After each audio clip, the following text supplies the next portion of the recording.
ഓണപരിപാടിയുടെ കണക്ക് കാണിക്കടോ. ഇതാ സാർ. കണക്ക് തരാൻ പറഞ്ഞപ്പോ ക്വസ്റ്റ്യൻ പേപ്പർ എടുത്ത് കാണിക്കുന്നു. ഈ ക്വസ്റ്റ്യൻ പേപ്പർ പോലെയാണ് ഞങ്ങളുടെ അവസ്ഥ. ചോദ്യങ്ങളുണ്ട്, തരാൻ ഉത്തരങ്ങളില്ല.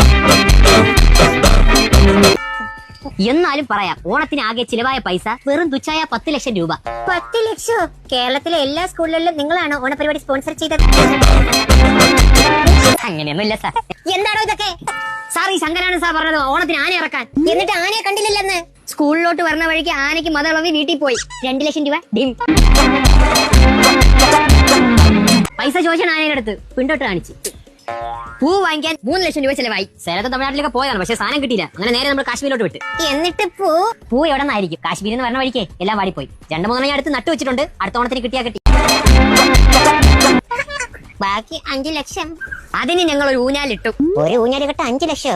സാറേ, ഓണപരിപാടിയിൽ അന്ന് നമ്മളെ സ്കൂളിൽ നിന്ന് 2 കിലോമീറ്റർ അപ്പുറം ഒരു ആൾക്കൂട്ടം ശ്രദ്ധിച്ചായിരുന്നാ സാറ്? അത് അമ്യൂസ്മെന്റ് പാർക്കിന്റെ ഇനാഗുറേഷൻ അല്ലായിരുന്നോ? ഉണ്ടാ. നമ്മൾ എന്നിട്ട് ഊഞ്ഞാല് ഏതാണെന്ന് അറിയാമോ? അഞ്ഞ ഊഞ്ഞാല്. അതിൽ കയറാൻ വേണ്ടിയ ആൾക്കാരാണ് അന്ന് അവിടെ നിന്ന്.